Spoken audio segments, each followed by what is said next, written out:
Welcome back to the CSP Elite Baseball Development Podcast. I'm your host, Eric Cressy, and this is episode 206.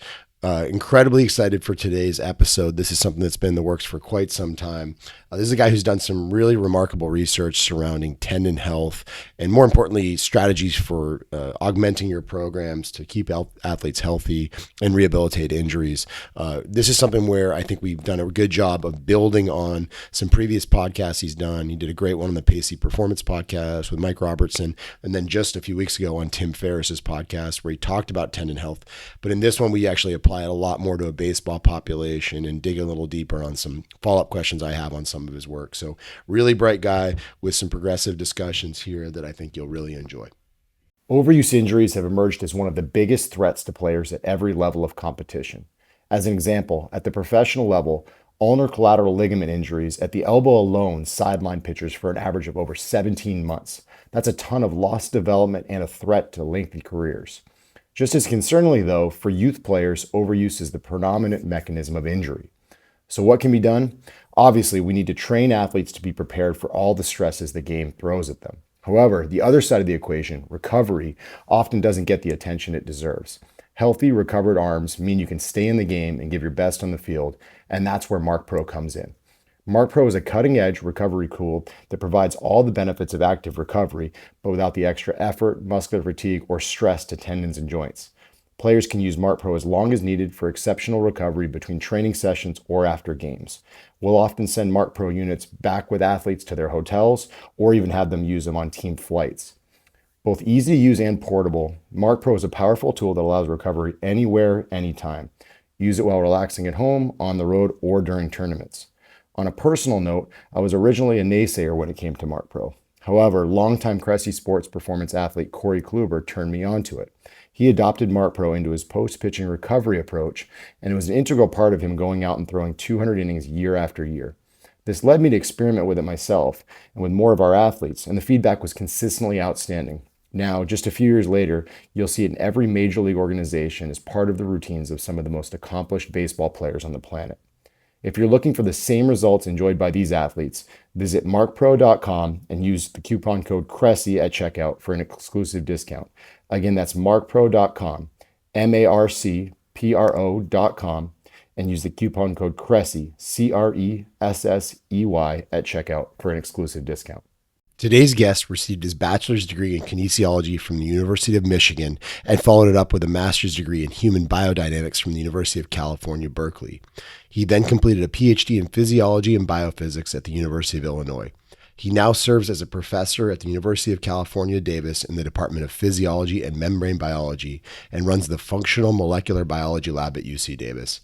He has researched, written, and lectured extensively in the realms of muscular hypertrophy, muscular endurance, ligament engineering, and tendon health. As you'll learn in this podcast, his work has massive implications across all levels of sports, as well as interventions to improve quality of life in any active population. Please welcome to the show, Dr. Keith Baar. Dr. Baar, Keith, thank you very much for taking the time to chat today. Thank you very much, Eric, for having me. This is going to be great. I'm really excited because I've followed your work for sure, but I think I've also followed you and your ability to relate complex topics and in an understandable format to folks in the lay community, and I think that's important. This is a podcast for players, parents, coaches alike, so a little bit of everything. And this is a baseball podcast, so I definitely want to hone in on that application of your research. But to set the stage, I think it'd be good for us to maybe talk about your path to today. Could you describe what brought you to the world of molecular exercise physiology and how that's led to your focus nowadays? Absolutely. So like most people who, I always say that like most people who are exercise physiologists, I started as a good athlete, a very good athlete, but not an incredible or great athlete. And I always wanted to know why I wasn't an incredible or great athlete. But if I'm actually honest, I go back before that, and I was a fat little kid who basically at 1 year got a present from his quote unquote friends of a training bra. So there's all kinds of things that drive us to try and understand what's going on. And for most scientists, it's best if you have a really personal interest in it. And so I started as an athlete. I went to the University of Michigan. I tried out for the basketball team, but that was the year we won the national championship. And then there was a down year, and then we had the Fab Five. So it was not exactly the best time to try and walk onto a basketball team. But then I got into and I started working with strength and conditioning. I worked with a guy named Mike Gittleson, who's a very well-known strength coach, and I was a strength and conditioning undergraduate assistant for Michigan football. And I really was trying to understand why some guys, you put a bunch of guys on a program and some blow up like a balloon and some don't change their size.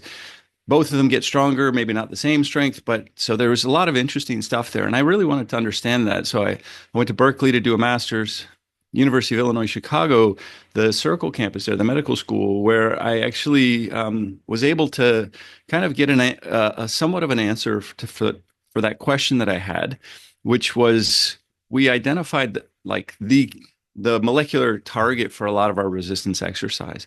So there's one molecule within all of our cells that is really important for determining whether your cell is going to grow bigger or get smaller.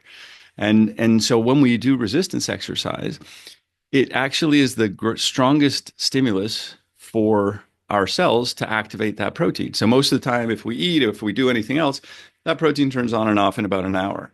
When we do resistance exercise, it can turn on for 12 to 18 hours. So really, really cool that we're targeting this very specific molecule that's involved with cell growth. So that was my PhD. And then I went on to Wash U in St. Louis, worked with John Hollizy, who's kind of the father of exercise physiology in the United States. And there we discovered a molecule that was absolutely essential to endurance exercise. So what I showed was when you exercise, you make more of that, but not only make more of it, you make a smaller variety of it that can't be inhibited by its normal inhibitors.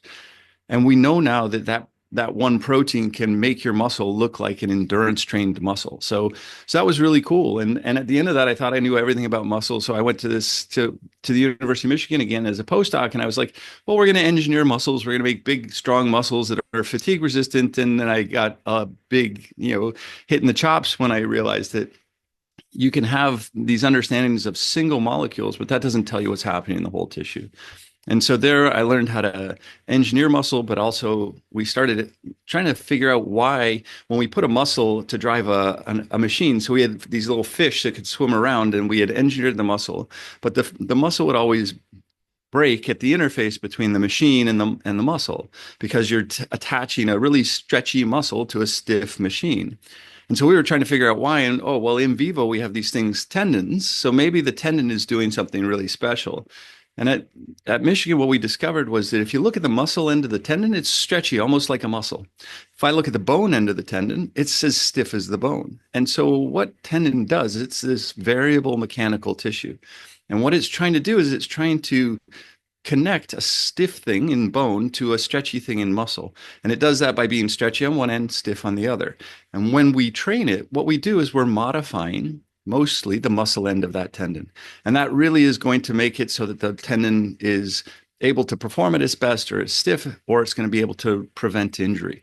So that's really what we discovered there. And then I went and started my first lab in Scotland. We engineered the first ligaments there. So little ligaments in a dish that I can make. Now we make them out of human cells from ACLs that people rupture when they go up skiing not far from here at Lake Tahoe. They come back down, they get their ACL fixed, and we get the little bit of the tissue that's left over. We take that out. We engineer these little ligaments that are basically just like the ligaments that you had as a baby, because they're really developmentally very similar. And then what we can do is we can exercise them. We have little machines that exercise them. So we can tell you what the best exercise is for them. And we can do all these super cool things that we basically made a bunch of toys. So we can try and figure out the things that we're interested in. And so it's a long-winded way of telling you my journey, but we started in muscle. We were trying to make muscles bigger because that's what we thought we needed to do to make them stronger. Then we went into kind of endurance and how that works. Now what we've done is we've added this component that most people don't think about until they get an injury, which is what we call force transfer. So the muscle is there to produce force. The tendons and the connective tissue and the ligaments are there to transfer the force. So I could have a really big muscle that doesn't produce much force. It can't move something like a barbell or like a ball or like anything because it doesn't transmit the force as well. And so what we're realizing is that strength is not only about how big the muscle is, but really the important component that most people forget is that ability to transmit that force from your muscle to your bone or the opposite direction. And that's really where a lot of what we're doing now on tendons and ligaments comes in. That's fascinating. I mean, and you nail a lot of the points there. So I'm going to unpack it as best as I can. But you've been on a lot of podcasts over the years to talk about tendons and their specific response, in particular to isometric loading. It's been transformative in my daily practice and a lot of people I know. Maybe we could touch on some of the key findings there. If we're talking about the tendon is a high priority that a lot of people overlooked for a long time. What are some of your isometric findings, and maybe even a step further, how do we apply it in this baseball community? Yeah, that's a great question. So we got into isometrics because what we were noticing is that, basically lots of people do research where they sit in the lab and they do tons of stuff. And there's an old saying that 6 hours in the library can sometimes save you 6 months in the lab.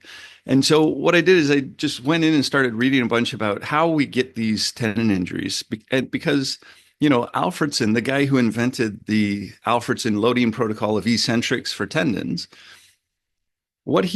and I learned this when I went to Finland to be the external line of defense. He apparently was trying to rupture his Achilles tendon because he knew as a therapist that people who ruptured actually got symptom free faster in a lot of times than people who had a partial tear.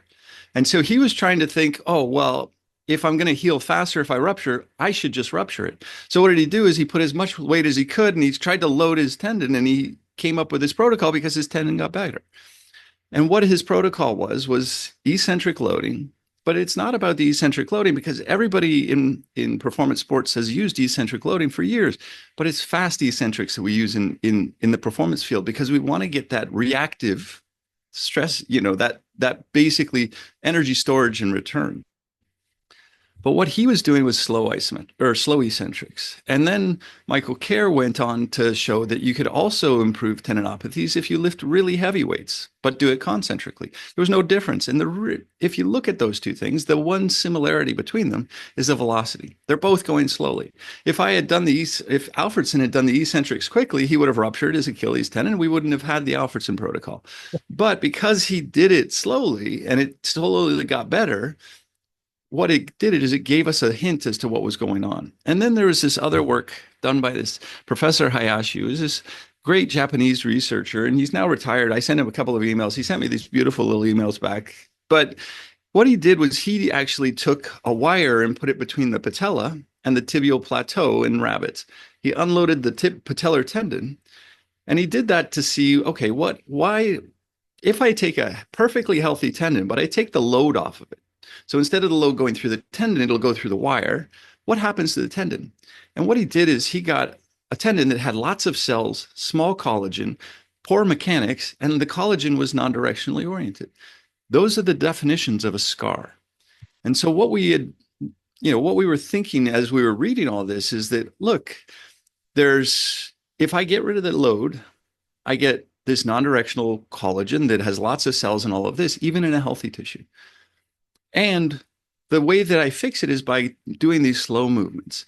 And when you think about it, tendon is not the same stiffness if I move it quickly or I move it slowly. When I move a tendon slowly, when I load a tendon very slowly, what happens is the stronger parts tend to relax.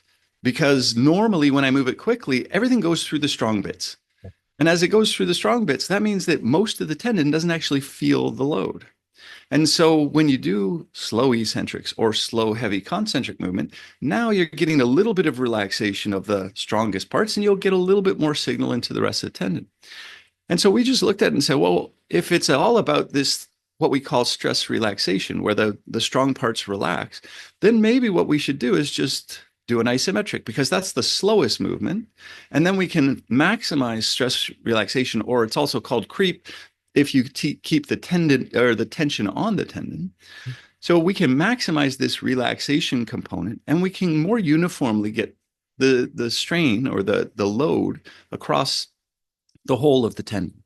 And when we started doing that, what we noticed is that scarred area would start to, instead of showing signs of becoming cartilage or other tissues because it's being maybe compressed or not getting load through it properly, it actually started expressing tendon genes. And then when we did this in a professional basketball player who had patellar tendinopathy, he actually had a hole in the middle of his patellar tendon. The classic way of dealing with that is to treat the donut, not the hole. And that's when we came into it. But we had said, look, if we can relax the donut so the donut isn't taking on much load, so that the stiffness of the donut is less than the stiffness of the hole, we're going to get the tensional load through the hole, and we're going to fix the hole. And over time, we actually did that.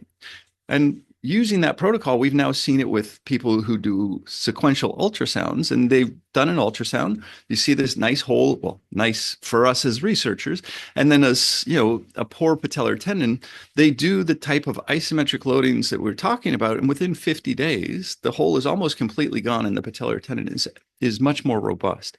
So what this all told us was that if we take advantage of the basic principles of a tendon, which is this component of its viscoelastic, it's elastic, but it also has liquid in it. And as that tissue is held in one place, you can all remember, we all have done this with some sadistic gym teacher who made us do wall sits or made us do isometrics. I make my students do them all the time in class. We get up, we do an isometric, everybody's legs are shaking. We're not moving. It shouldn't be hard. What's happening is the tendon is relaxing. The muscle has to keep contracting to hold that position so you don't fall. And the result is now what we're going to do if we look at the tendon is we get the signal of load, not just through the strongest parts, we get it through the whole tendon. And that's including the tendon where if there's any little scar, if there's any little damage, we can actually get the load through there. And really that's the component that we've focused on most for repair of tendon. There's another really important thing that we've done recently. Is part of what we had done is we had put out, when we originally figured out how to load a tendon using our engineered ligaments, I'd written a paper on this.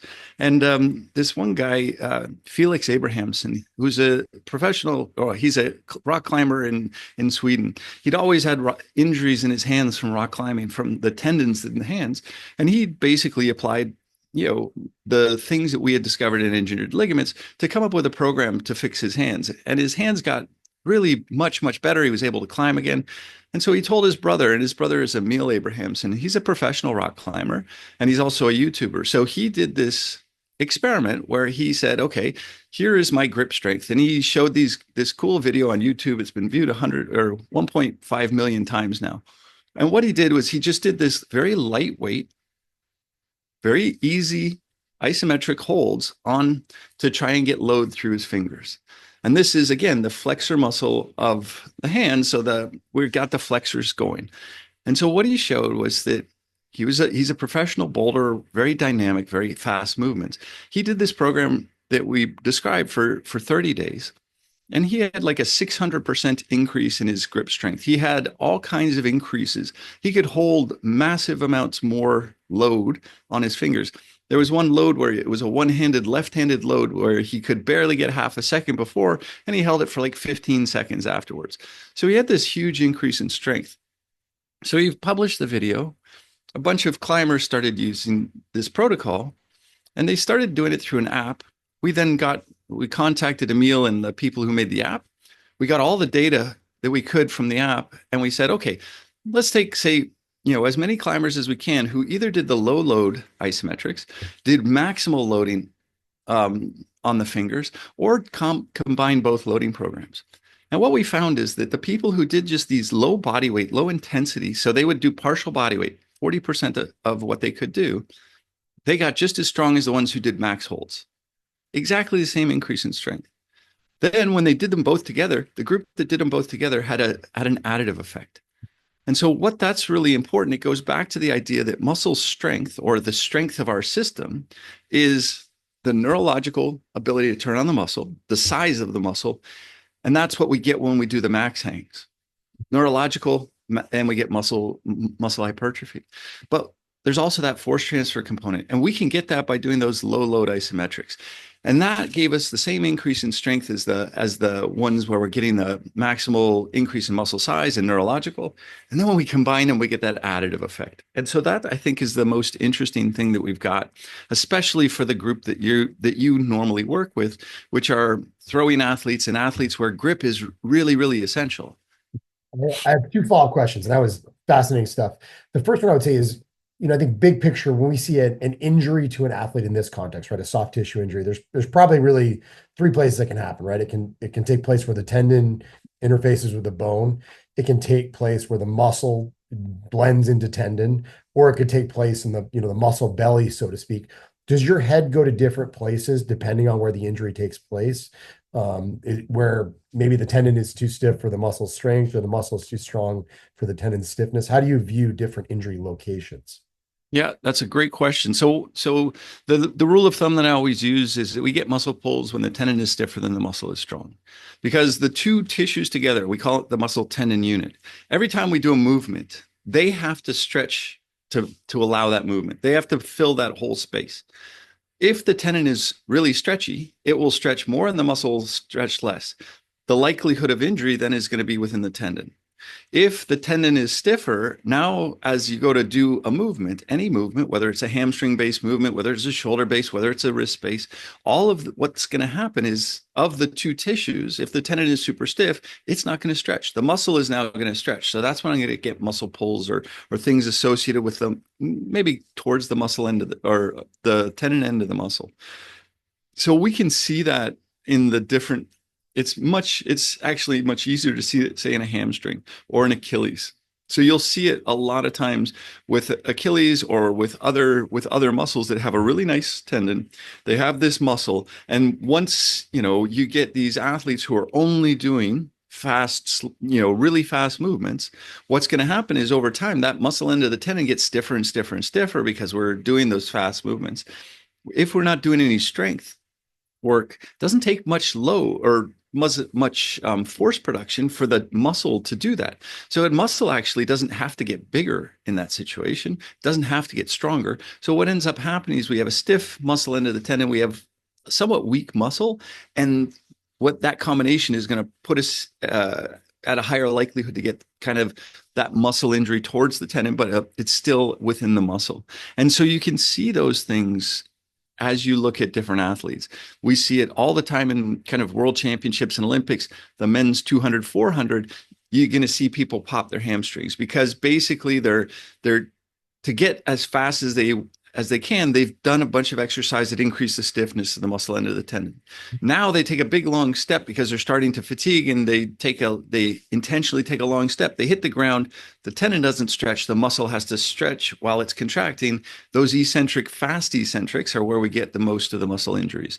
And so you'll see it all the time, and there's different ways that you can target it. And so what we're trying to do within strength and conditioning is we're trying to use different types of load to apply strength to the muscle and stiffness, but also optimize elasticity of the tendon. What people tend to do when we train is we optimize the stiffness and not the elasticity. That's a bit, there's a bit of nuance in there because stiffness and elasticity to a lot of people are probably the same thing. What we think of as stiffness is basically, if I pull on it, is it going to relax? Is it going to strain at all? Is it going to increase in length at all? And that stiffness is going to be related to how much collagen and how much cross-linking. Elasticity, I can still have a tendon that is not super duper stiff, but has the ability for different parts of that tendon to slide past each other. And when it's really well optimized for elasticity, as the sliding happens, you're not losing as much heat. So you're not losing as much energy to heat as the person beside you. And when you do that, you actually are doing that with a less metabolic demand.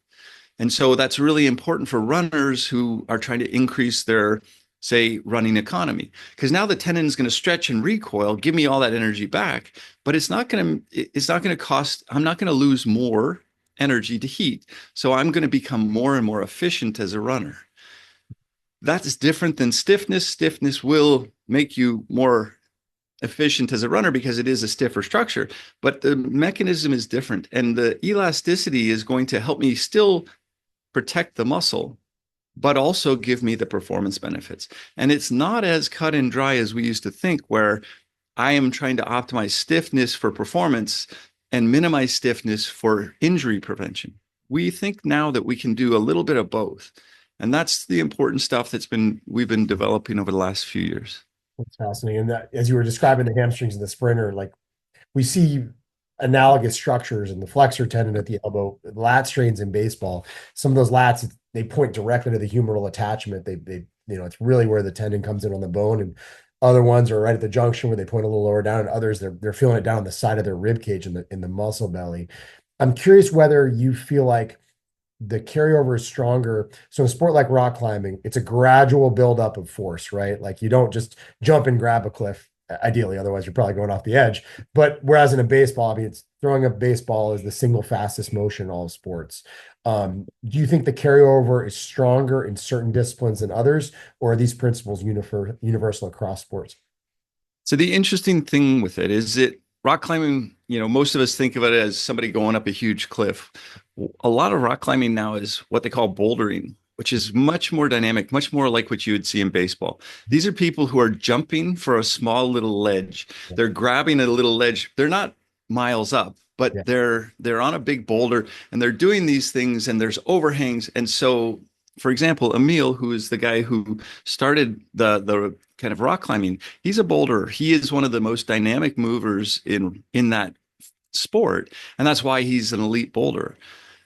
Because he's doing that, because he's so dynamic in what he's doing, he saw a bigger effect than people who climb traditionally, who climb using the slow moves and are hanging onto the wall for longer, because they're already getting that kind of load from the type of move that they're doing when they go rock climbing. So actually, the effect of the low load isometrics would be probably stronger in the baseball players than it would be for the rock climbers. Because as you said, the rock climbers are dynamic. The boulders especially are dynamic, but they're not as dynamic as the baseball players, as the throwers. And so what you're going to see is you're going to see a lot of improvements, and a lot of improvements in things like grip strength, as well as performance of these tissues. And especially for us, importantly, you're going to decrease injury rate. And so the interesting thing is that Emil started this program. He was always said that his grip was one of the weak points in his climbing. He started the program. He's had great success. He's kept doing it for almost 3 years now. And this past year, he was invited to the world's strongest grip competition. And he was like half the size of everybody else, but he was actually, he got second or third in some of the ones where it wasn't like picking up a car and holding the car.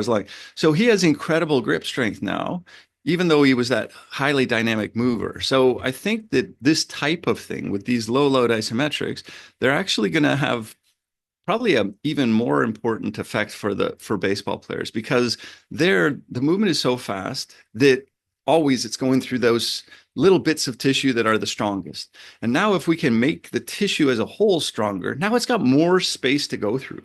So when I do a high velocity move, if I've had that signal go through more of the tendon in my training, now when I go and I throw, it's actually going to go through a greater percentage of the tendon. And that means it's going to have a less likelihood of producing the type of injury that you're seeing quite a bit. I think that's fascinating. Maybe a good follow-up to this. So on Tim Ferriss's podcast recently, which was excellent, definitely encourage people to listen to it. You mentioned that hypermobile individuals have a higher susceptibility to tendon issues than their non-hypermobile counterparts. This definitely I literally grabbed my iPhone and dictated to the notes section to ask you about it because I knew we were going to do this talk. In the high level world of baseball, there's a lot of natural selection, right? There's a lot of hypermobility, guys with long fingers, guys with hyperextended elbows, Gumby athletes that can effectively, benefit from being able to contort themselves into extreme positions. Maybe we could dig in a little bit on why that's the case. Is it just that these folks are collagen deficient? They make poorly organized collagen? And how would you manage these folks, differently than their stiffer counterparts? Yeah, so it's a great question. And the problem is that there's not a lot of research into hypermobility, just because it's not something that people see as a big issue. One of the interesting things is that there's a number of kind of connective tissue syndromes. And so what these are actually things where people have, what they've got is their connective tissue doesn't work as well. And so most of it medically is seen because they have aortic aneurysms, because that's part of the connective tissue as well. Cash But you retina, also, mitral valve prolapse, they have a lot of different things exactly. aside from musculoskeletal Exactly. changes. And so if that's the kind of athlete that we're talking about here, then what it is, and again, this is something that we see now in basketball as well. Classically, the definition that we use to diagnose Marfan syndrome, which is a connective tissue disorder, is that your reach was 2 inches longer than your height. And now everybody in basketball is like much worse than that. And it's the reason that that was diagnosed, that was people were looking for that, is that they would find that they would either get sudden cardiac death or they would have these aortic aneurysms. So elite sport at this time is selecting a group of people who potentially have these connective tissue issues, especially in pitchers. The reason that that is important is because you're not throwing with your muscle. You're throwing with this fascial layer and the fascial sling, as everybody would have heard of it. So this fascial sling that allows you to basically load up all of these tissues, store energy within them, and throw that ball, that's going to be one of the components. And so, the hypermobility allows you to get more load on that fascial component. And so that's why it's going to be selected for. Over time, the interesting thing is you can have, say, joint hypermobility. But then what will happen is that if your joints are hypermobile because you have a little bit more stretchy ligaments, what tends to happen is you actually compensate for that in other connective tissues. So I know from Robert Schlepp, who's who's one of the people who discovered fascia, he's done the analysis on the world record holder for the javelin. So he took and he did ultrasound measures of the fascial layer on his non-throwing arm and then his throwing arm. And the throwing arm had a fascial layer of about 3 millimeters, a little bit bigger than 3 millimeters. The non-fascial had like 0.3 millimeters. So he's had a tenfold difference in the fascial layer. That's because he's loading his fascia continuously. So, and this is another interesting thing that we see is when we take people who have kind of classic hypermobility from kind of these muscle-based polymorphisms. So people who have collagen 5 issues, they actually can rotate their arms like almost 360 degrees. That's actually coming from the muscle initially and the connective tissue around the muscle. When we measured, so we've had a couple of people come in, we have a GNRB device that actually loads the ACL quantitatively. And when we do that, we actually see that their joint laxity is less than people who don't have hypermobility, because their ligaments have to become tighter because they aren't getting the assistance from the muscles and the tendons. Because normally, if we're going to hit the ground, we're going to co-contract our quads, hamstrings, and calf muscles to stabilize the knee. If I'm hyperlax, I can't depend on that. So the more load goes through the ligaments, and those ligaments over time get stiffer.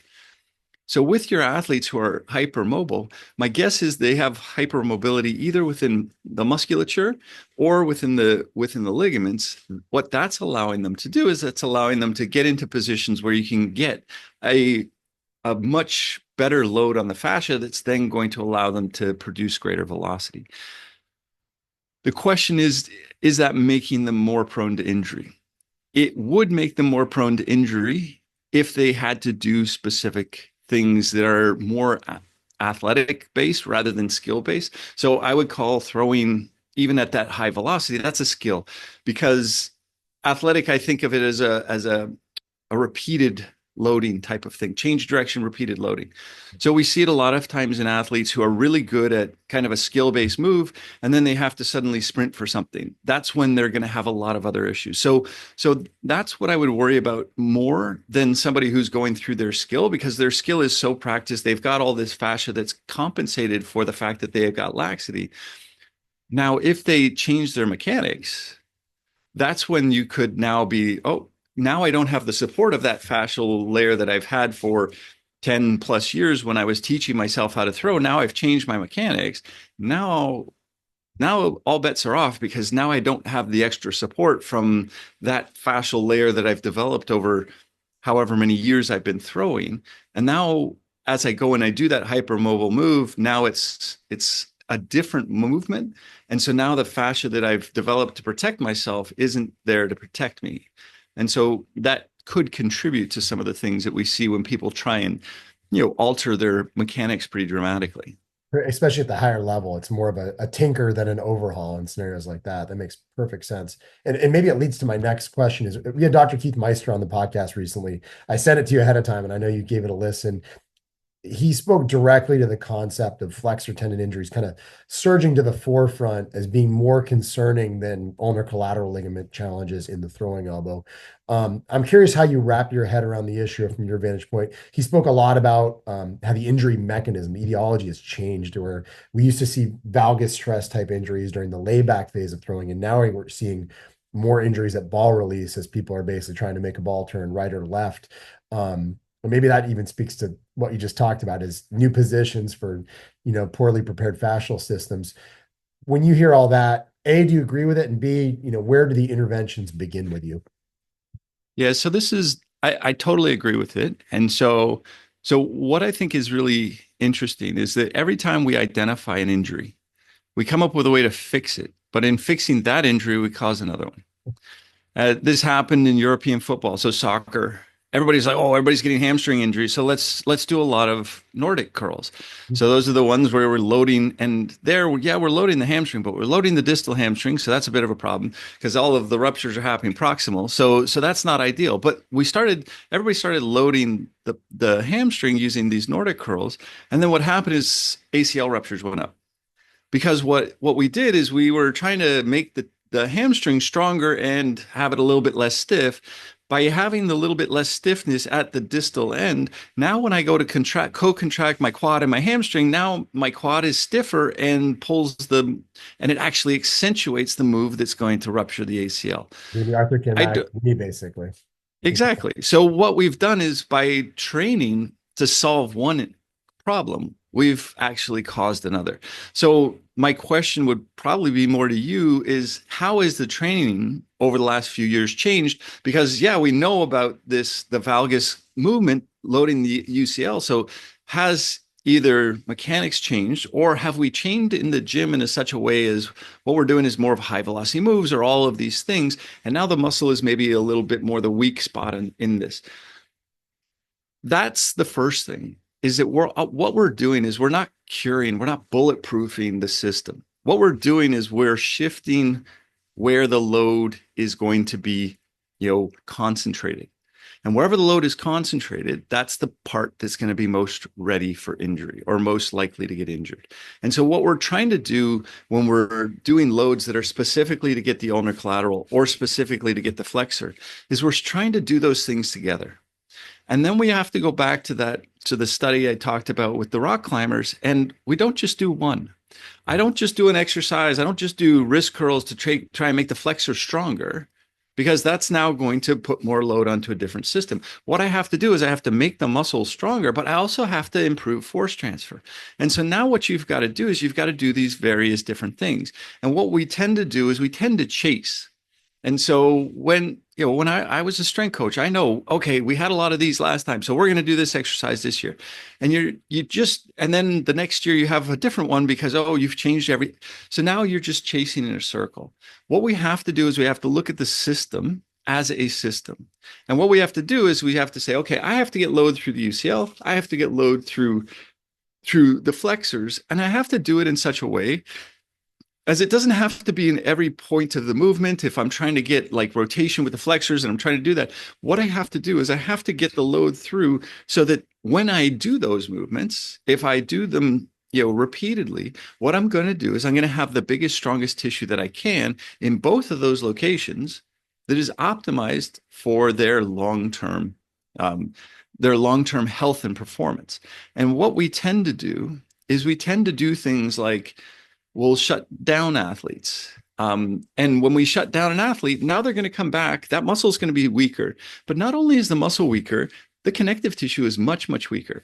So Luc Van Loon's shown in a really cool paper that if you took a biopsy from muscle and then compared it to all of the tissues within the knee, he found the turnover rate of the ACL was actually higher than the turnover rate of the quadricep. The turnover rate of the patellar tendon was higher than the quadricep muscle. When we've done these things, we can take an animal, we 3D print these little casts and we put them onto the animals. And within a few days, within 3 days, we see that the muscle goes down about 10%. The collagen content of that tendon goes down about 20%. And it happens really, really quickly. And then when we take the cast off, the ones that have been casted, they don't get collagen back. And so again, what we're doing when we shut an athlete down, we just stop them from loading. That whole structure is now going to start to get smaller and it's going to start to lose mechanics. And yes, we're going to slowly try and build it up in the spring again.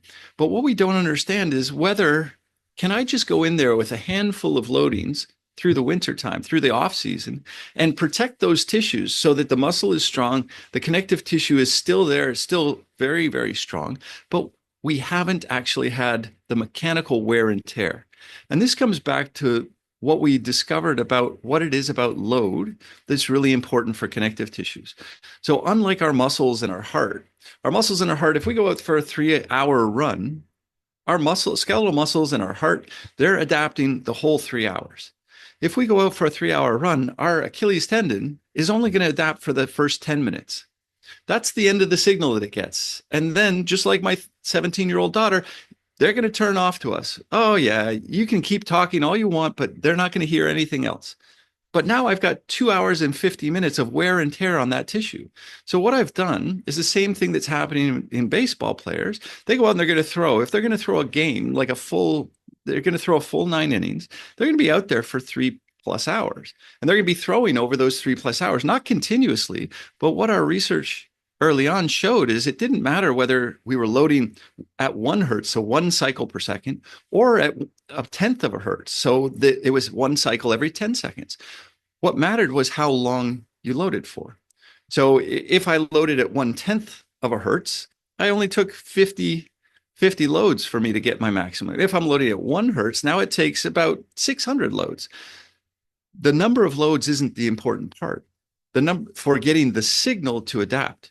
But every single load I do, that's wear and tear. That's the potential for breakdown. So now what I've done is I've got my signal to injury rate so that it's probably better to say it as my signal to wear.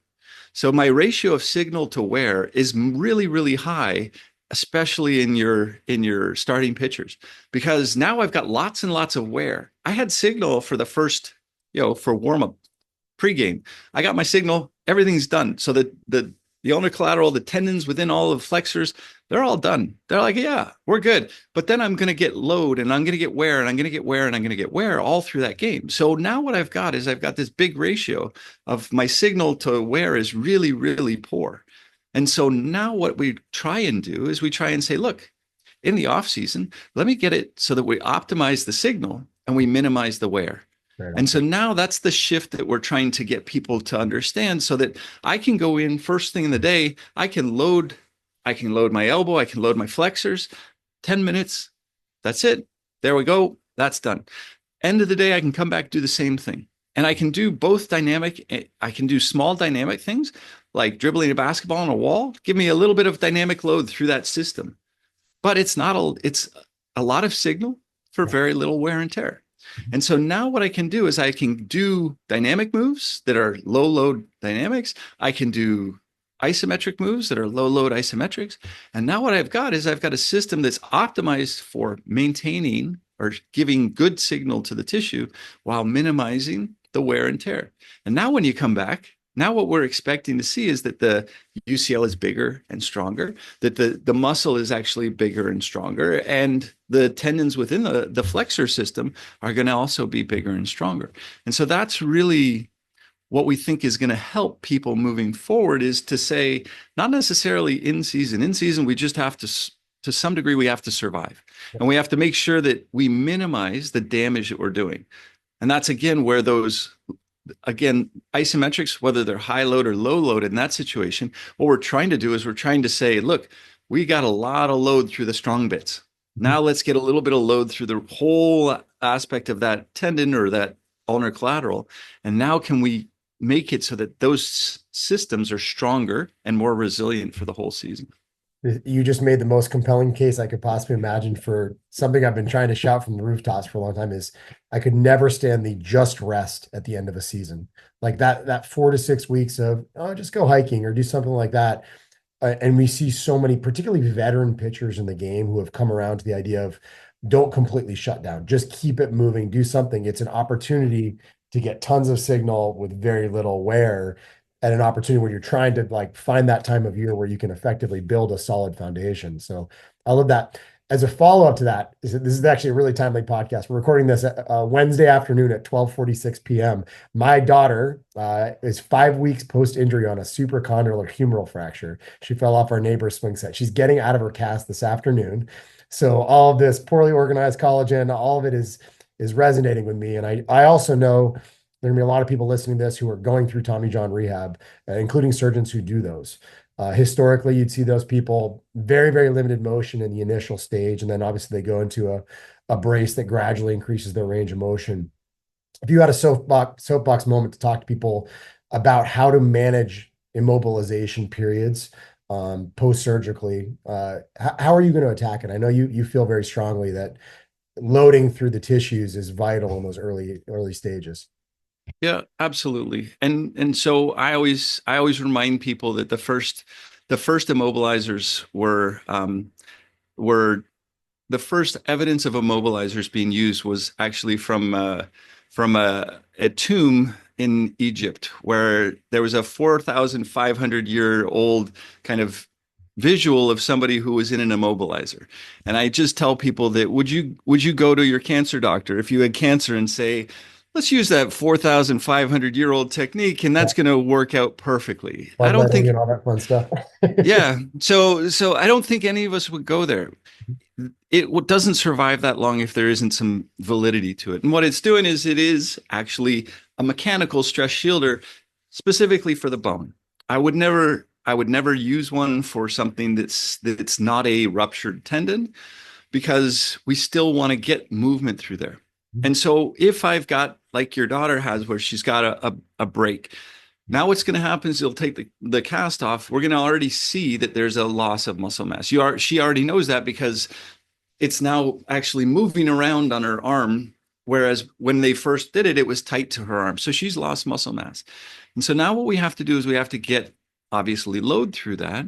But again, what we have to do is we have to understand that early on, the tissues aren't ready for huge amounts of load.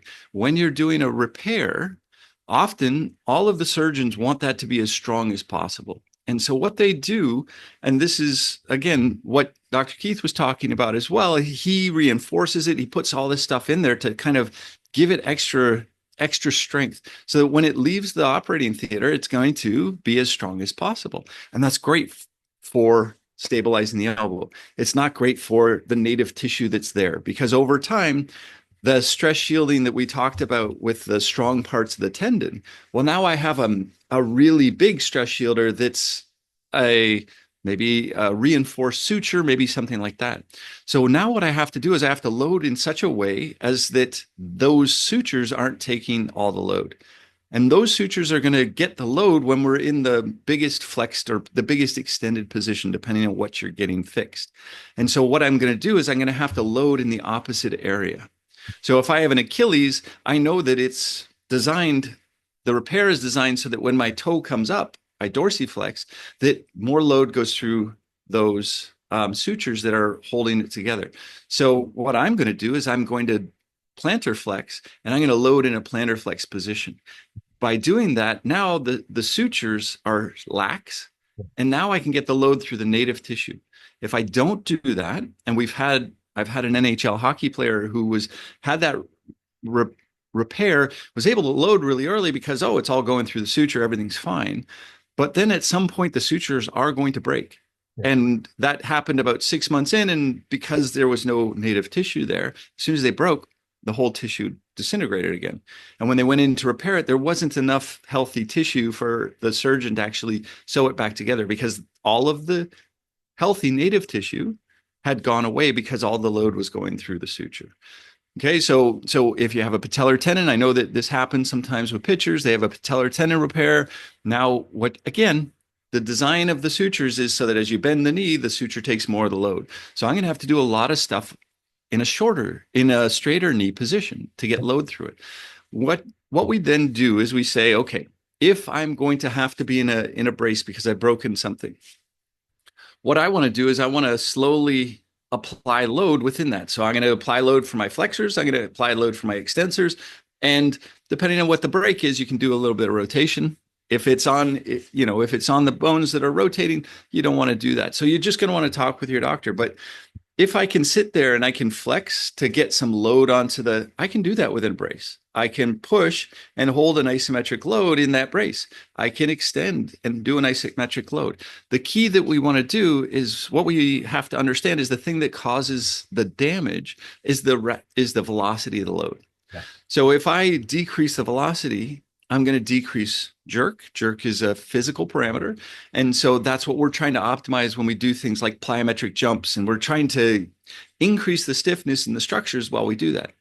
That is also that rapid change of direction. That's also what's going to cause some of the damage. So all we do is we minimize jerk. And the way that we do that is we apply load slowly over about a 3-second period.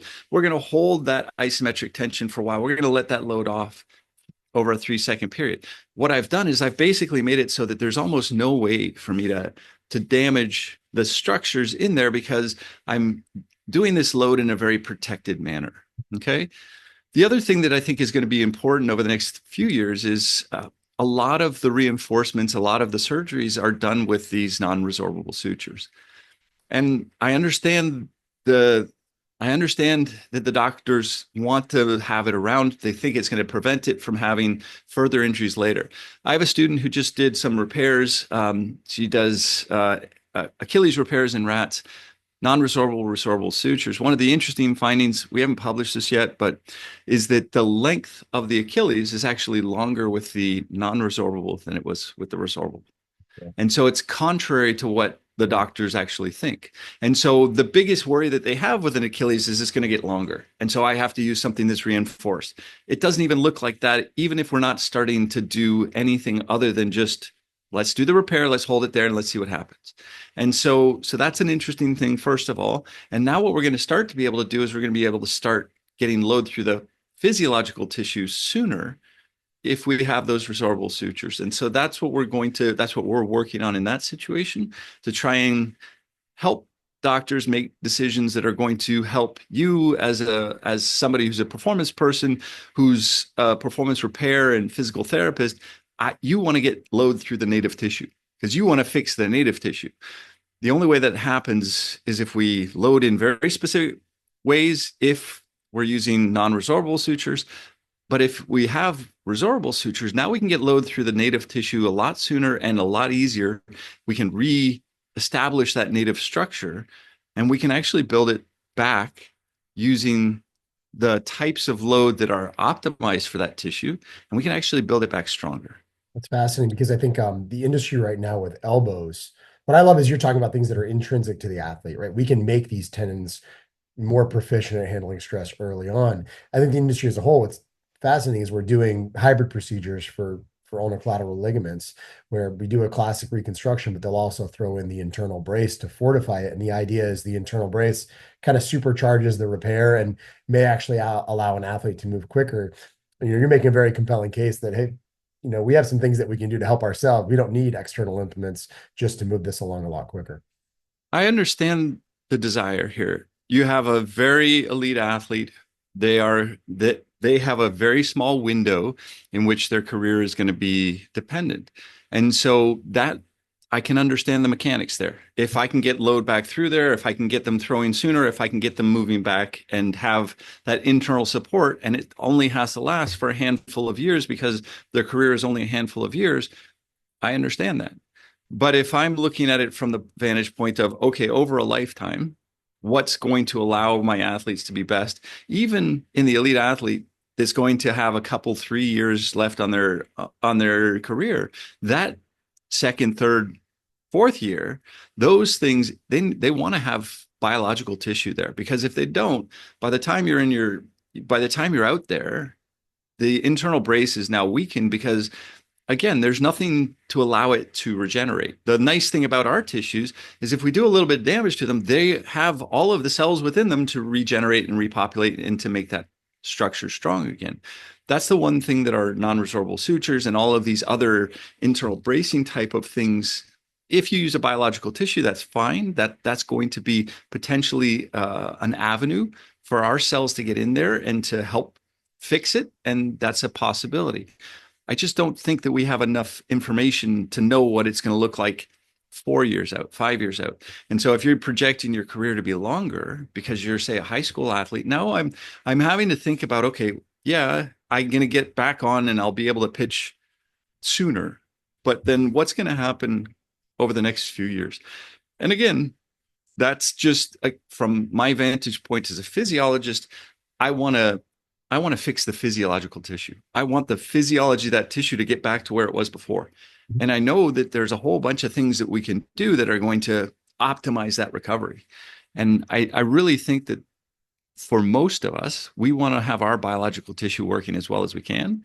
And that is going to be the thing that allows the system that we have to be optimal for the longest period of time. You had an interesting take on the use of biologics like PRP and stem cell in your conversation with Tim. And I honestly think we're probably 3 to 4 years away from a lot of these veteran players that you were kind of just alluding to, trying to prolong careers, all racing to do some of those things the second the season ends. Like we're already starting to see it in some, and they're obviously they're being used at some of the more prestigious institutions around there. Do you view these as effective? And I know it's the wild, wild west to some degree. And if so, why are they effective? Yeah, so the only place that there's any kind of scientific evidence that there's a benefit to PRP or stem cell injections for the tendons and ligaments is in the upper body. And again, only if you're immobilizing the joint for a period of time. And then we don't know whether it's because you've immobilized it, then you've done a very structured rehabilitation program, or whether it's actually that it's the biologics. There was a randomized control clinical trial in the patellar tendon with PRP injection or saline injection. There was no clinical improvement. It wasn't any worse. So that's something to consider, especially as an advisor to players, that if they're in their head, they're thinking, oh yeah, this is going to work because, it used to be, oh, well, Kobe did stem cells. I'm going to do stem cells. Okay. If you're convinced that this is going to work, it might have some relevance because the belief effect is really strong, especially if, well, yeah, Kobe did the injection, but then he did this program. Yeah. And if you can get them to do the program because they're doing the injection, I'm all for it. But a lot of money to spend on the placebo effect, right? Yeah, exactly. And so I think of it more as a placebo type of thing. There will be an immediate. It's like pre-workout supplements. If I take a pre-workout supplement and it has beta-alanine and my skin starts to tingle, I'm like, oh yeah, it's working. It's going to be great. Well, beta-alanine doesn't do anything that's going to really help you in your workout, but it makes your skin tingle and you think it's working. So you're going to work out harder. Totally good with that. So the BPCs and other things like that, we know that those don't have a direct effect on the tendon because we've put them into our engineered ligaments. Doesn't change anything. If it was going to improve how much collagen or the strength of your tendons yourself, it would have had an effect on our tissues. So we see, for example, when we treat them with testosterone, they get a little bit stiffer, but they're a little bit more brittle. So they break earlier, but they're a little bit stiffer. So that's kind of like the classic, the McGuire-Sosa era of baseball is that we got people with big muscles, but then their tendons actually became small and brittle. And so they would get really good performance for a while, and then they break because their tendons would rupture. That's kind of exactly what we see in our engineered ligaments. When we treat them with estrogen, they become a little bit stretchier, but they have a little bit more collagen. All of the things that we see physiologically, we can reproduce there. So we've had people say, oh, well, if you treat plasma or your blood with gold particles and you isolate the plasma, it's going to make, so we do it. And you just to see. And so doesn't have any positive effect. So we don't see a direct effect on the tissues from doing it. We know that if you get it in, say, the one position where there is a little bit of evidence is the rotator cuff. There, some of the PRP seems to have, but again, that's probably because we're going to immobilize it for a couple of days to allow the PRP to sit there. The reason it doesn't really work in the lower body is because as soon as I walk out of the doctor's office, PRP is gone. The stem cells are gone because I've loaded the tissue. The tissue is so thick and dense, it's going to squeeze out anything that's in there. That's going to start circulating throughout your body, and it's going to go everywhere. It's not going to be localized to the area that we need it. And so we don't see, for the lower body, we don't see PRP or stem cells or a lot of these orthobiologics as being hugely beneficial. Doesn't mean that there's not something out there that's going to be beneficial. I just don't think it's those things that we've identified as of yet. You mentioned the word tissue several times, and I know your research is focused heavily on tendons, but you're very intrigued by ligaments as well. I remember I had Dr. David Altchek on this podcast, and he said the single biggest change in a throwing shoulder is the elasticity of the capsule. And, we kind of joke back and forth that, a young capsule is kind of like a trampoline. You get give and take as the humeral head slides forward during layback. And over time, it kind of becomes more like thick tissue paper. And you see some of these veteran shoulders where they get capsular injuries because it's almost like a puncture through the tissue. How are ligaments and tendons different in your world? I know sometimes we ask a tendon to become a ligament with a Tommy John surgery. And more importantly, how do we prepare a ligament for the stresses of throwing a baseball, 100 miles per hour? Yeah, that's great. So tendons and ligaments functionally at the base level, if we look at them, there's very little difference. Okay, so tendons tend to be more aligned collagen because the load is in one direction. Ligaments have to do some rotation. They have to do some other things. So maybe there's a little bit of difference in how the collagen's aligned, because the collagen's going to align along the primary force meridians, basically. So if I have force going in one direction, all of the collagen is going to align in that direction. When in a ligament, maybe there's more change. As far as the elasticity component, that's exactly what we were talking about before, is that what we've trained for is we've trained for stiffness. What is actually better for performance is elasticity. The difference is, again, as you said, in a older shoulder, it's stiffer. So you go to do the movement, it doesn't have the same movement within it. In the young situation, we have more movement. That's elasticity. It moves and it comes back, moves and comes back. Stiffness is it doesn't move at all. So, and the difference is elasticity allows us to move and come back without losing a lot of energy. Stiffness is kind of compensating for the fact that we're not doing things that allow us to have that elasticity. And again, that's where we use shorter, like a 10-second isometric seems to be really good. And this is stuff that we want to do research on. But again, the environment is not ideal right now for doing scientific research, because getting a lot of what we normally get funded through is a little bit more difficult right now. But what we want to do is we want to optimize how the load going through the tendon changes the expression of certain genes that are really important for elasticity.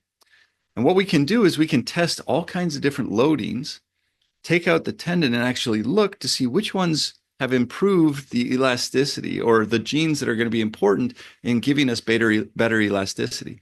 And then what we want to do is we want to incorporate those loads with the players so that as they're going through their career, they're not losing their elasticity. And a lot of times what we see, especially in like older runners, there's a really nice, Just Fly just had this beautiful like video of this 71-year-old who ran a 13-second 100 meters. And they make a point of, look at the elasticity here. And they're really pointing it out. And it shouldn't be surprising that the individual who's doing that, who has elasticity at 71, is an Asian gentleman who, and the reason that shouldn't surprise anybody is because what's happening in Asian cultures is we're getting into positions where we have to hold these positions for a long time. And those are the positions that actually keep us supple. Those are the positions that improve the elasticity of the tissue. We don't, when was the last time you sat crisscross applesauce? Your daughter does it all the time because they go in, they sit, and they have to listen to something in school. They have to sit that way. If we try and do that now, it's like, there's lots of old person noises that we make getting in and out of that position. It's not a surprise that when we give those types of positions and those holds, that we actually are maintaining some of the elasticity. So as we have those athletes, what we need to do is it's not that we need to say, okay, we need to decrease stiffness. We need to increase elasticity. It's a different property within the tendon. And so stiffness, everything just moves together. but it doesn't move very much. Elasticity, things slide. Yeah.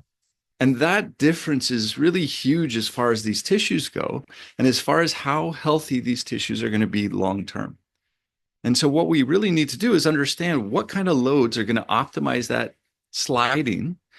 And that really is where a lot of these isometrics help, because now as one part is relaxing, it's sliding past another part. And that's where we're getting the expression of these little genes.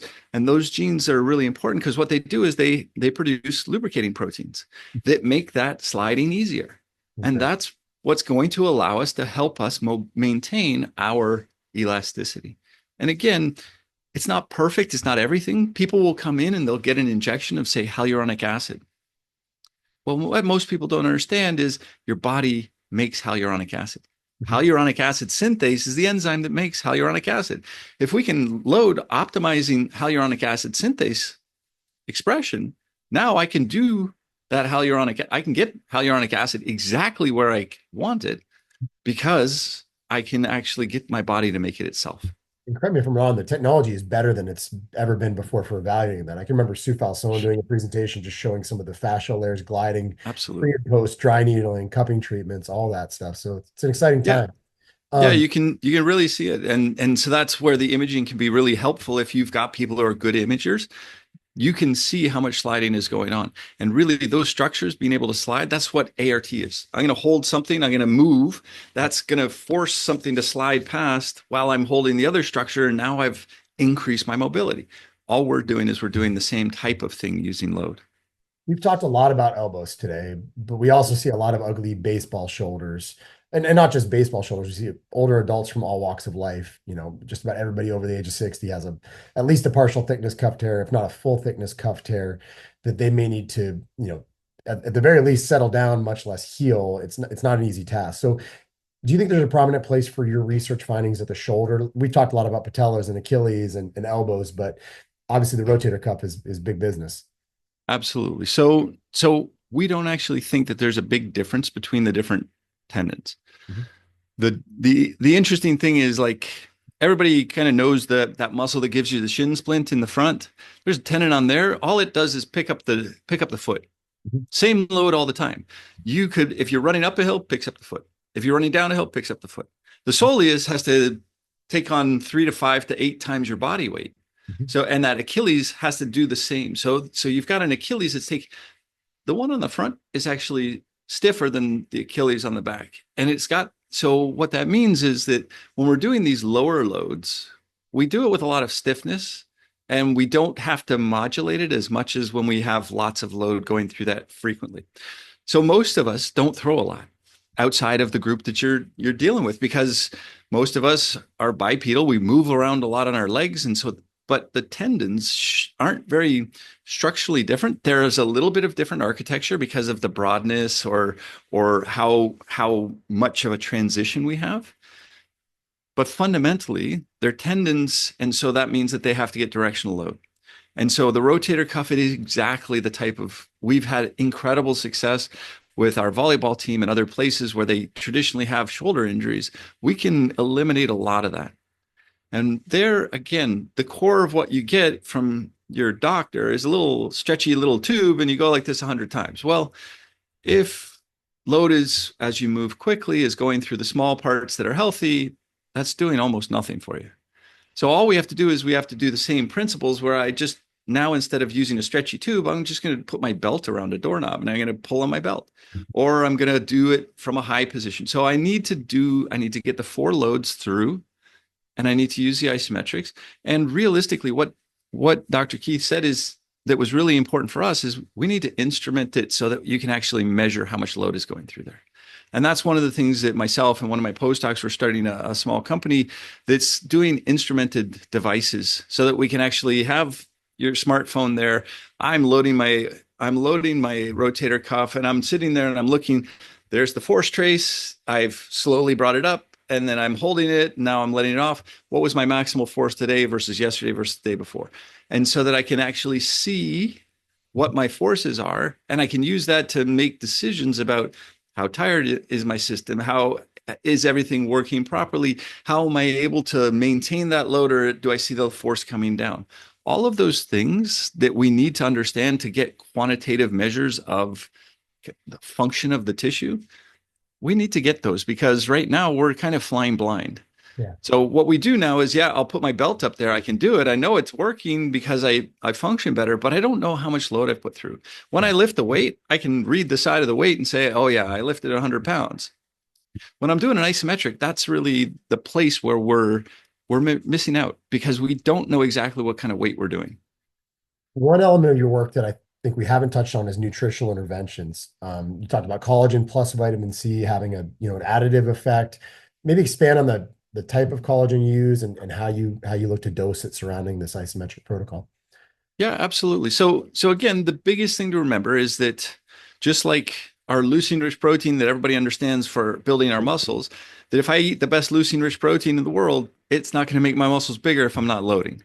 So the load is like 95%. And then what we need is we need building blocks. And building blocks for muscle are different than the building blocks for collagen because collagen is made up predominantly of two amino acids, glycine and proline. And milk proteins that we found in whey, for example, are very low in glycine. So what we tend to do is if we're going to do a big loading session, glycine actually goes down. And so all we're doing when we provide dietary collagen is we're trying to increase some of those building blocks for collagen.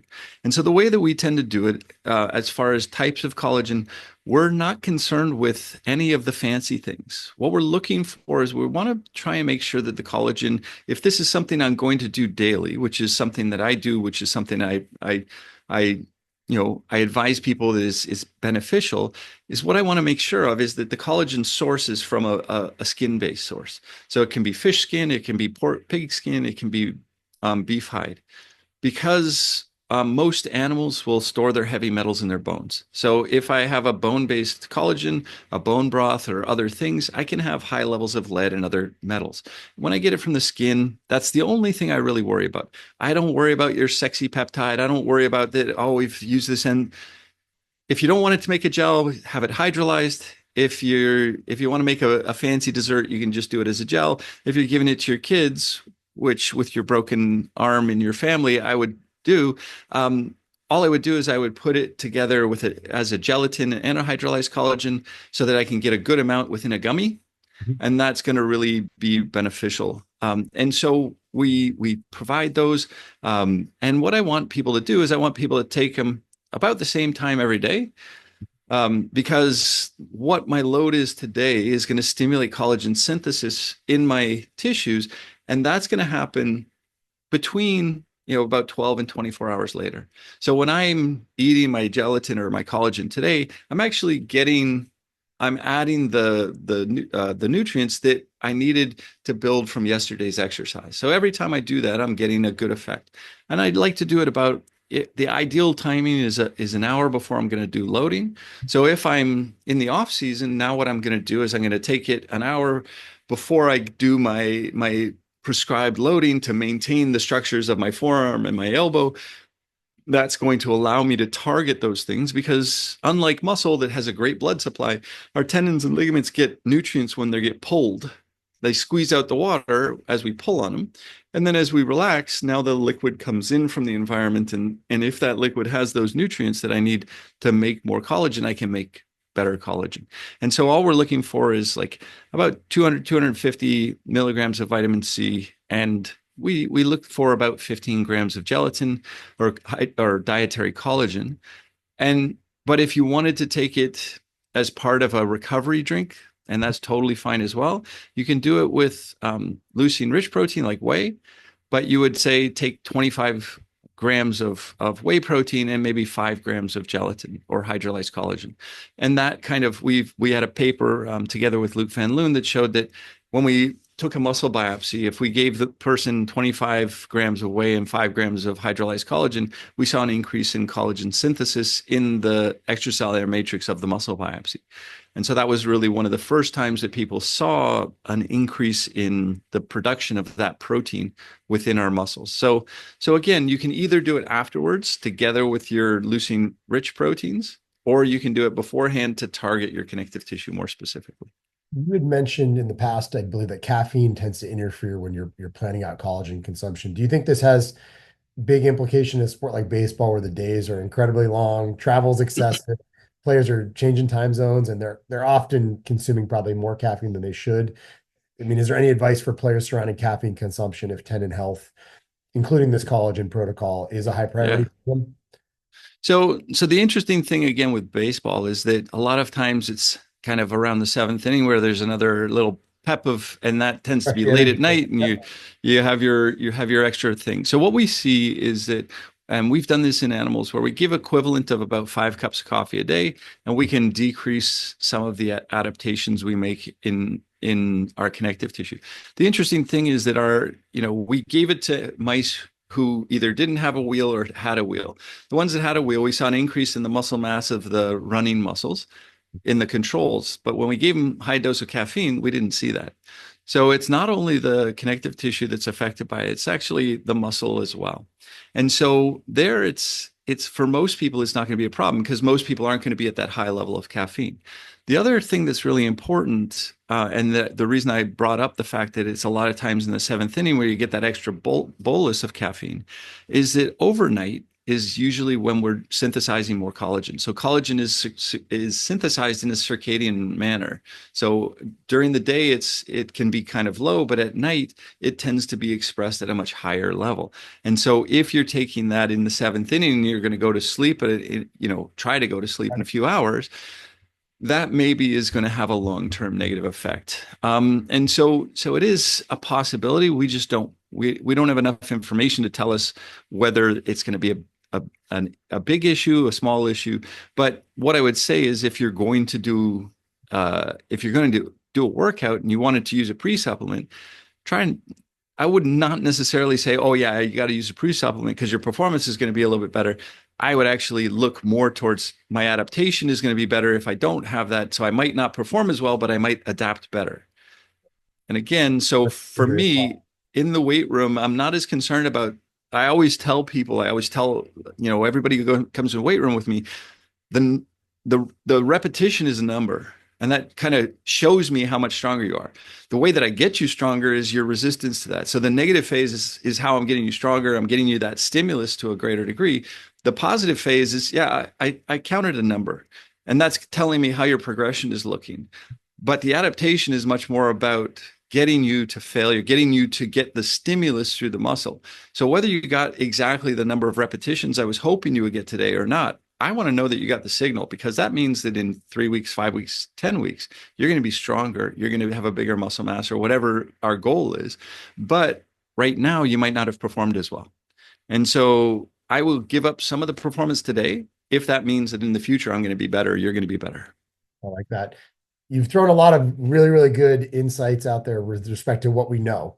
But I'm curious, where do you see the greatest need for future research? And, maybe it's a good follow-up to the caffeine discussion. If you're staring off into blackness at 3 a.m., what is it that you don't know that keeps you up at night that you're thinking about?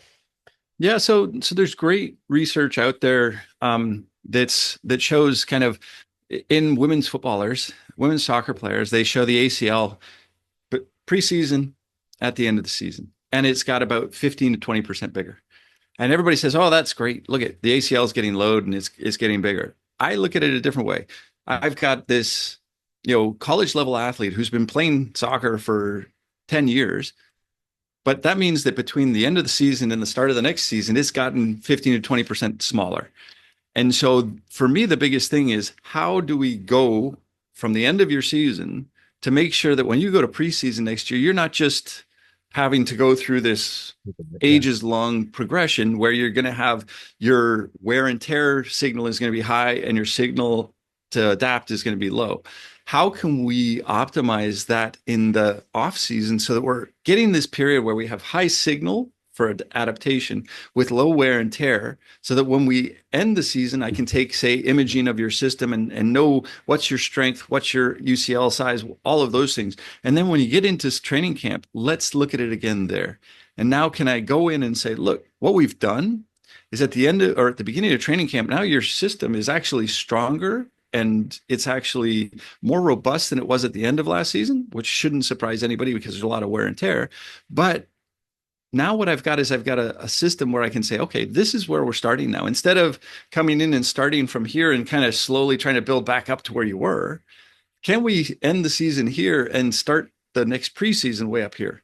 So that as I'm going through, now I'm adapting from a much higher position. I think that's one of the big things. And really for that, it's about what we talked about with the elasticity. Can I figure out what type of load is going to maximize the elasticity of the tissue? Can I go in there and actually, as a physiologist, molecular biologist, I want to know what are the things that are going to get me the sliding that gives me the expression of hyaluronic acid synthase, for example, so that I can now slide more easily, so that I have more elasticity within my system, so that I can do all the things at 35, 38 that I did at 18, and it looks actually really pretty similar. And those are the types of things that are going to extend careers. Those are the things that are going to, keep people healthy for a lot longer. And I think that everybody wants at the end of the year to see the best people playing against the best people. And what we often see is we see the best people remaining, playing against the best people remaining. And it's that who has the most of those. And you see that most in basketball. And that's why a lot of this has come in much earlier in basketball, because in basketball, if I can keep 3 people healthy and playing at a high level, we're going to the playoffs. We're going to have a great year. In baseball, it's a bigger number. So now we haven't been as good about protecting each player and optimizing the performance and optimizing the training of each player. But that means that when we get to the part of the season where we really want to see the best against the best, we often don't see that. And that's the really unfortunate part of a lot of sport, but I think we can do better there. And what we're seeing in basketball is we are seeing the best players playing against the best players at the most important time, because they've had a lot of these types of optimized loading, maybe a little bit of load management, but it's actually trying to optimize that signal to wear and tear ratio so that when they get to the end, they're actually performing their best. And they're actually playing at the highest level, and we get to enjoy that as fans. You made a really interesting point with that, is that, we spend so much time worrying about the ideal on-ramp, particularly because spring training injuries are always so much higher than at any other point in the season. Maybe it's less about the workload. It's more about the detraining that's taken place since the previous season ended. Is the play longitudinal studies to follow the same athlete, take a college baseball player and watch them freshman, sophomore, junior, senior years? Yeah, it's to say, can we take them from here at the end of their season and then look at them at the beginning of next season, and then put them into 2 groups, one that does kind of the classical, we're going to shut you down or we're going to play a little bit, and then we do what we consider an optimized training program. We look at them at preseason, and then we follow their injury rate, we follow their performance through the next season, and then we can do, if it looks like there's a big difference, we're not going to be allowed to go back and say we're going to have the just shut down group. But if we are able to do that, we can track them over time. And what we can do is we can see their performance. But we at least want to get that kind of off-season program to the point where you're exactly right. The reason that we have injuries in preseason isn't because we have a high load. It's because we screwed up the loading for the last 3 months. And we've basically put them into a position where they are in a cast. They're not technically in a cast, but because we're not loading, we don't load our upper body like throwers when we're not doing anything, unless we specifically load it. So what we want to do is we want to try and put in an optimized signal to noise ratio, or signal to wear and tear ratio, so that we can keep those tissues strong. And our hypothesis is when you start that next season, you're going to start with fewer injuries. You're going to start at a higher performance level, and you're going to carry that through into the season. Great stuff. I appreciate you so much taking the time. I learned a lot on this one, and can't thank you enough for carving out so much time to share your wisdom with us. And we'll be cheering for you in the research that's ahead for sure. All right. Well, we'd definitely cheer for, we can't be too particular, but we'll cheer to have the healthiest league we can moving forward. Because again, for us, that's the best thing, because we get to see the best performances. Where can folks learn more about your research, support you where appropriate? Yeah. So if anybody ever sees a paper, we always try and publish our papers as open access, which means that they're free for everybody to look at. If people look at them and they say, oh, there's a question that came up, feel free to email me. That's totally good. People can follow me. I'm on Blue Sky as Muscle Science. Just if you search Muscle Science, you'll come up with our lab, and we basically update from there as far as when we have new papers come out, or when we've got other things going on. And so I think those are the easiest things. If you find anything that we've published that's not available, because back 5-10 years ago we weren't doing open access, just email me. I'll send you the paper. The thing to remember about scientists is that the average number of people who reads a paper is about one. Okay, so if somebody emails us for a paper, we get super excited and we say, "Oh yeah, here's a paper. Here's 3 other ones that could be interesting as well." Because the idea that anybody's interested in the work is just it's great for us, and that goes not just for me, but any scientist whose work you've seen, and they will send you it, because if you get it from us, you don't have to pay for it. Appreciate you fighting the good fight. Thank you again for taking so much time. Absolutely, thanks for having me. It's great.